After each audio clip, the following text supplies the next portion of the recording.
Okay, going ahead and installing the piston into the engine block, we're going to need to first provide lots of lubrication into the cylinder.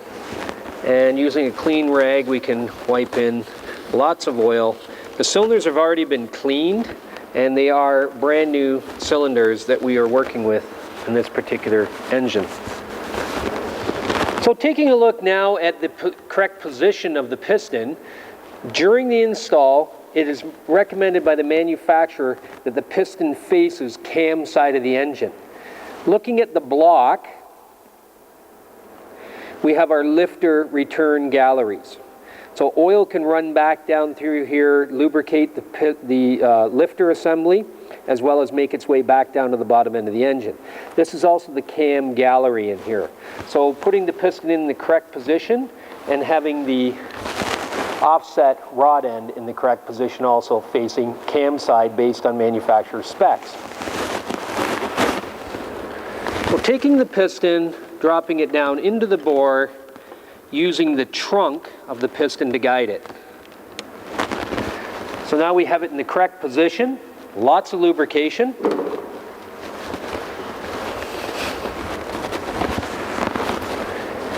And tapping the piston down into position.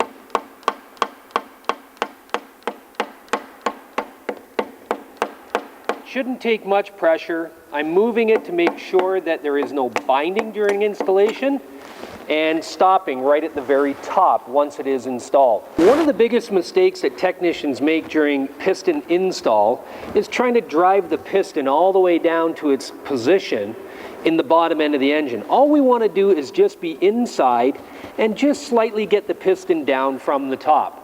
I can turn the piston, I know there's no binding, and it's a good install. Now that we have the piston installed just below the deck height on the top side of the engine, we want to pull the piston down into its respective position in the bottom of the engine. Then we'll continue to pull it down until we made it directly to the rod journal. So last thing, you can see we've got the engine rotated upside down now for the instruction purpose.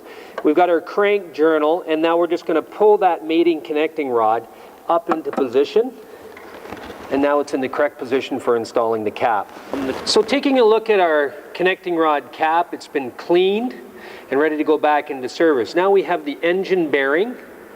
And the best way to install these bearings is to use the tang for initial location of where the bearing has to sit.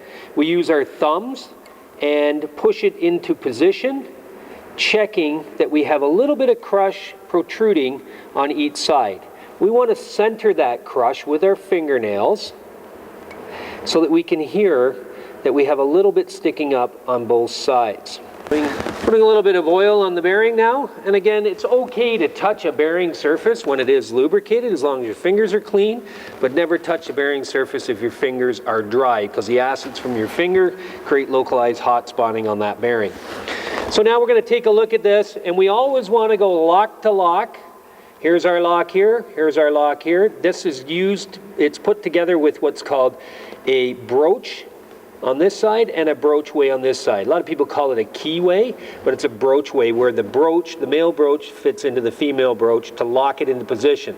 That prevents any side movement on the cap and premature failure or wear of the bearing. So installing the connecting rod cap, once the rod is up onto the rod journal, then we can install the cap lock to lock, making sure that we have the correct fit.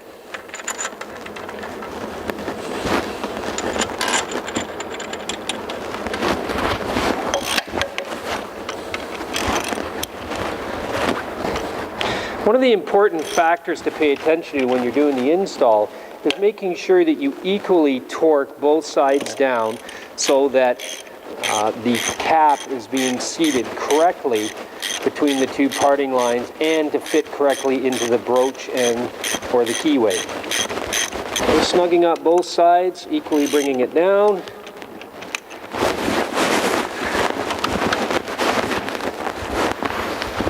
And then using the correct torque, we would go ahead and torque.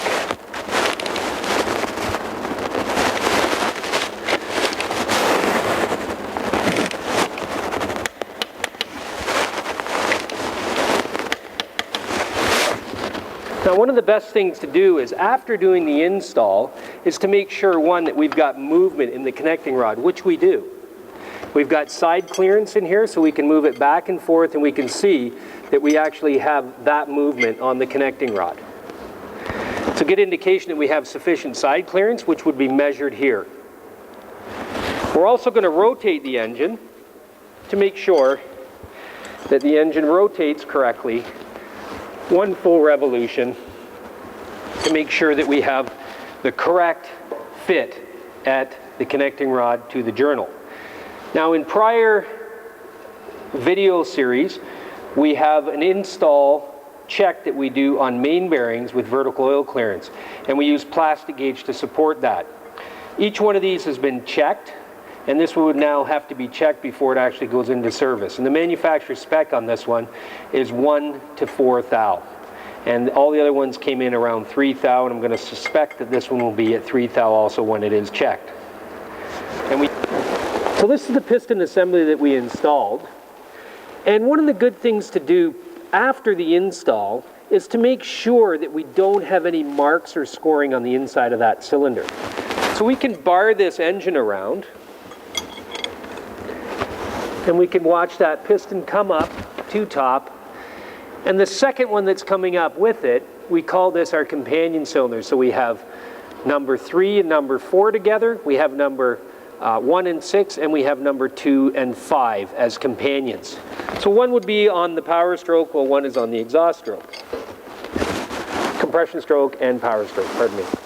So as we bring it up to the top and we bring it back down, we want to take a look in that cylinder to see if there's any marks that show an incorrect install. We have lots of oil here that shows that the rings are doing their job in the cylinder, but there is no marking of oil trails or any scoring, and that is throughout every cylinder in this particular engine. That tells us that the install was done correctly because we don't have any marking on the inside of that cylinder wall.